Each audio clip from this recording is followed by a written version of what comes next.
Video is about simple harmonic motion, or SHM. We usually define simple harmonic motion by outlining the conditions that are needed for it to happen. There are two such conditions. The first one is that the magnitude of the force that acts on the object must be proportional to the displacement from a fixed point. The second condition is that the direction of this force is always pointing towards this fixed point. This is a definition that regularly comes up on IB physics exams, mainly on paper 2. In this definition, the fixed point is often called the equilibrium position, and since the magnitude of the force is proportional to the displacement and it points towards the equilibrium position, it follows that the magnitude of the acceleration is also proportional to the displacement, and this direction is towards the equilibrium position. Let's return to the motion of the spring that we started discussing in the previous video. We began with an uncompressed horizontal spring on a table and a small object attached to the spring. We assumed that there are no energy losses during the motion of the spring. Let's compress this spring and observe its motion. When we release the spring, the object will move to the right and the spring will be stretched to its maximum, after which the object moves back towards the left until it reaches its initial position when the spring is fully compressed. This is one complete cycle or oscillation. Let's add the simple scale to our drawing. The center of this scale represents the fixed point or equilibrium position mentioned in the definition. This point is often denoted with 0. Let's say that to the right of the equilibrium position we have the positive direction, and to the left the negative direction. These directions are assigned arbitrarily.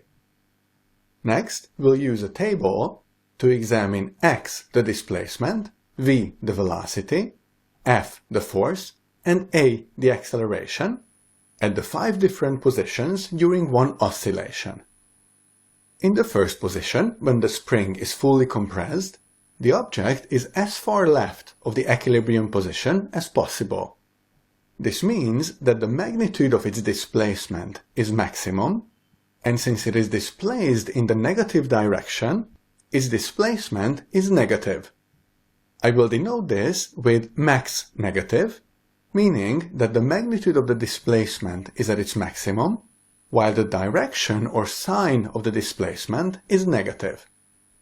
If you picture the motion of the object, you will see that at this point it stops for a moment. Because of this, v, velocity, is 0. There are two ways to think about the force that acts on this object. The first is to focus on the spring. As we compress the spring more and more, the force it exerts on the object increases.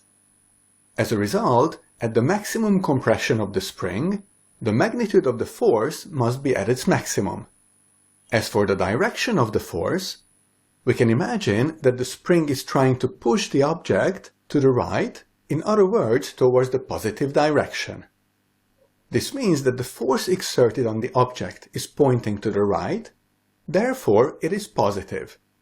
So we can conclude that at this position, the magnitude of the force is at its maximum, and it's pointing to the right, so it is positive. The second way to reach this conclusion is by focusing on the definition. The first point in the definition states that the magnitude of the force is proportional to the displacement. Since here the magnitude of the displacement is at its maximum, the magnitude of the force must also be at its maximum. The second point in the definition states that the direction of the force is always towards the fixed point or the equilibrium position. Therefore, the force must be pointing to the right, and since we chose the positive direction to be towards the right, the force here is positive. Moving on to the acceleration, recall that force is equal to mass times acceleration. Since the mass of the object is a scalar and it does not change, the acceleration must behave exactly the same way as the force. Therefore, the magnitude of the acceleration is also at its maximum, and since it is pointing to the right, it is positive. At the second position, the object is passing through the equilibrium position and is moving to the right. at the equilibrium position, displacement is 0. For the velocity, picture the motion of the object from the first, so the most compressed, to the third, so the most stretched position. At the most compressed position, as we said, the object is at rest, so velocity is 0, and as the object moves to the right, it starts to speed up. After the object passes through the equilibrium position, the spring begins to stretch, and as a result, the object starts slowing down. This means that the magnitude of the velocity is at its maximum as the object passes through the equilibrium position. Since the object is moving to the right, so towards the positive direction, velocity is positive. It is relatively straightforward to figure out the force and the acceleration, because both are proportional to the displacement.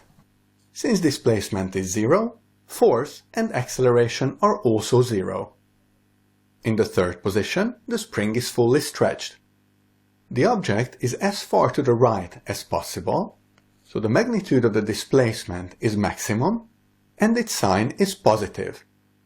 Here, the object again stops for a moment, so velocity is 0. Force is proportional to displacement, so its magnitude is at a maximum, and since it is pointing towards the equilibrium position, so in the negative direction, force here is negative. Acceleration, as usual, behaves the same way as force. In the fourth position, the object is again passing through its equilibrium position, but now it's moving to the left. Logically, displacement is 0, velocity is at its maximum magnitude. However, since the object is moving to the left, so in the negative direction, velocity is negative. Force and acceleration are 0. The final position is exactly the same as the first one, so we get the exact same values for x, v, f, and a. A final concept to mention here is the relationship between the acceleration and the displacement, which we already described in words and said that the magnitude of the acceleration is proportional to the displacement and it points towards the equilibrium position. This is how we write this relationship mathematically. The Greek letter alpha after a means proportional to. So basically, this expression says that acceleration is proportional to negative displacement. Another way to write this is that a, acceleration, is equal to negative k times x, where x is the displacement and k is a constant. What the negative sign in this equation means is that the direction or the sign of the acceleration and the displacement are always opposite. This completes our discussion of the basic concepts about simple harmonic motion. In the next video, we'll learn about different simple harmonic motion graphs.